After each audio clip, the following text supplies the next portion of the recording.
Le roman de Till Ulespiègle, de Daniel Kehlmann, traduit de l'allemand par Juliette Aubert, aux éditions Actes Sud. Chaussures. La guerre n'était pas encore arrivée jusque chez nous. Nous vivions dans la crainte et l'espoir, en tâchant de ne point attirer la colère de Dieu sur notre ville entourée de remparts, avec ses 500 maisons, son église et son cimetière, où nos ancêtres attendaient le jour de la résurrection. Nous prions beaucoup pour tenir la guerre à distance. Nous prions le Tout-Puissant et la Bonne Vierge, nous prions la maîtresse de la forêt et les gnomes de minuit, Saint Gervin, Saint Pierre le gardien, Jean l'évangéliste et, pour plus de sûreté, nous prions aussi la vieille Méla, qui sillonne les cieux avec son escorte dans les nuits âpres où les démons déambulent librement. Nous prions les créatures à cornes des temps anciens, et l'évêque Martin, qui avait partagé son manteau avec le mendiant gelé, si bien qu'ils eurent froid tous les deux pour faire plaisir à Dieu, car un demi-manteau en hiver, ça sert à quoi? Sans oublier bien sûr saint Maurice, qui avait choisi la mort avec toute sa légion pour ne pas renier sa foi en un Dieu unique et juste.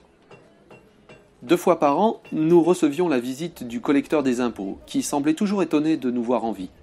De temps à autre, des marchands venaient aussi chez nous, mais comme nous n'achetions pas grand-chose, ils passaient vite leur chemin et ça nous allait bien. Nous n'avions besoin de rien en provenance du vaste monde et nous ne pensions pas à lui jusqu'à ce matin où une charrette bâchée et tirée par un âne s'était avancée dans notre grande rue.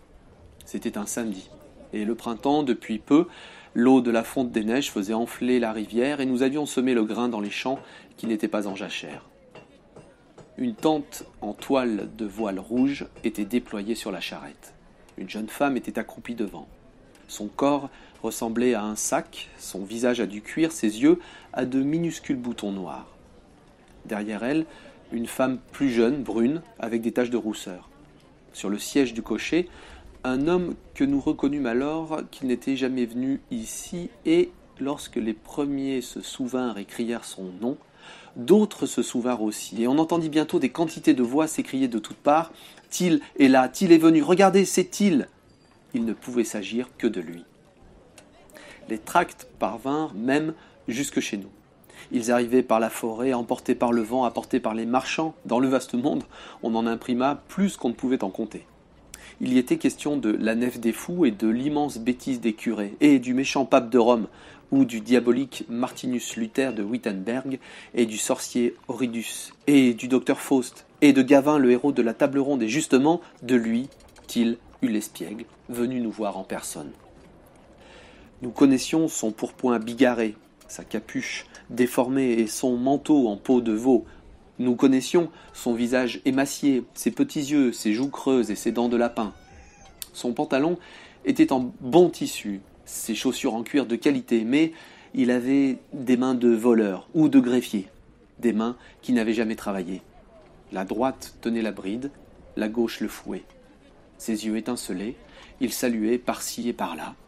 « Et toi, comment tu t'appelles » demanda-t-il à une petite fille.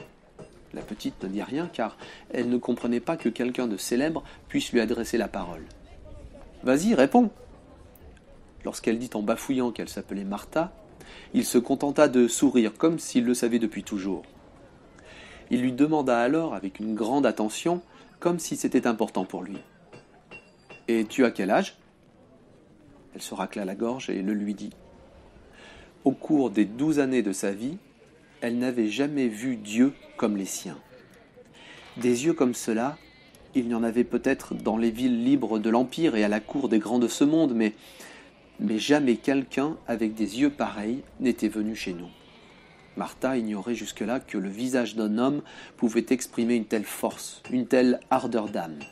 Un jour, elle raconterait à son mari, et bien plus tard encore à ses petits-enfants incrédules qui prendraient-ils Ulespiègle pour un vieux personnage de légende, qu'elle l'avait vu en personne.